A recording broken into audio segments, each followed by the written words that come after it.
नमस्कार। रिपब्लिक भारत के digital platform पर आप सभी का बहुत बहुत स्वागत है। मैं हूं आपके साथ अनुपमा झा। रिपब्लिक भारत और कू ऐप की बस का सिलसिला लगातार जारी है। हम ये जानने की कोशिश कर रहे हैं कि जो वादे 2017 में बीजेपी की तरफ से किए गए थे, आखिर वो जमीन पर कितने दिखाई दे रहे हैं। विपक्ष जिस तरीके से एकजुट होकर ये कोशिश कर रहा था कि भारतीय जनता पार्टी की लहर को रोका जा सके, आखिर वो जमीन पर कितना दिखाई दे रहा है और विपक्ष के आखिर मुद्दे जो है वो कौन से बड़े हैं। और इसी सिलसिले में रिपब्लिक भारत और कू ऐप की बस पहुंची बागपत, ये जानने के लिए कि बागपत में कृषि कानून को लेकर जिस तरीके से पहले नाराजगी थी, अब जब कृषि कानून वापस ले लिए गए हैं तो क्या वो नाराजगी दूर हो पाई। वैभव, अनुपमा, बिल्कुल।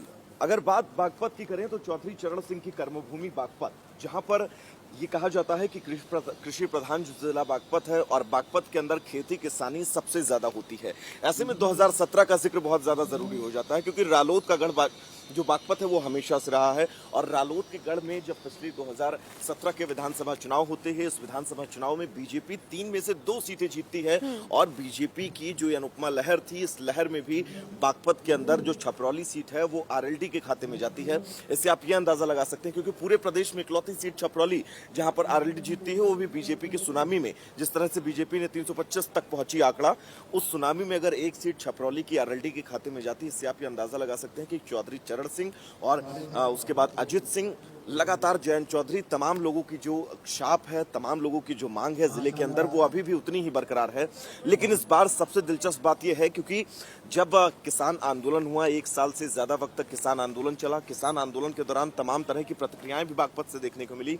ऐसे में हालांकि कृषि कानून तो वापस लिए जा चुके हैं, कृषि कानूनों की वापसी के बाद अब ये विधानसभा चुनाव, और विधानसभा चुनाव में किसानों का मुद्दा उठना, ये बड़ा दिलचस्प करता है इस लड़ाई को इस बार 2022 की।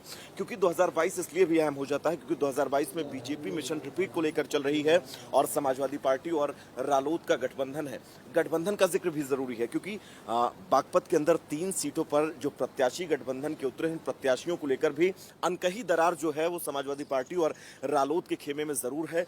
ये क्या इन गठबंधन जो समाजवादी और रालोद का है इसको दिक्कत करेगा, या फिर बीजेपी यहां पर फिर से शानदार परफॉर्मेंस पिछले बार की तरह करेगी, इसके लिए थोड़ा सा इंतजार करना होगा। लेकिन बागपत का अगर जिक्र करें तो बागपत में इस बार लड़ाई जो है वो कांटे की शायद जरूर होती हुई नजर आएगी। बिल्कुल। और देखिए, इंतजार इस बात का करना होगा, क्योंकि गठबंधन की अगर हम बात करें, खासकर आरएलडी और समाजवादी पार्टी की बात करें, जिस तरीके से टिकट बंटवारा किया गया है उसको लेकर काफी सवाल उठ रहे हैं। नईद हसन जैसे लोगों की अगर हम बात करें, हालांकि फेहरिस्त बहुत लंबी है, उनका बीजेपी का साफ तौर पर यह कहना है कि आप जो है ऐसे लोगों को टिकट दे रखी है जिनकी आपराधिक छवि है, जिनके ऊपर मुकदमे दर्ज है। और इतना ही नहीं, अगर वो सत्ता में आते हैं तो ऐसे में कानून व्यवस्था जो है एक बार फिर से चरमरा जाएगी।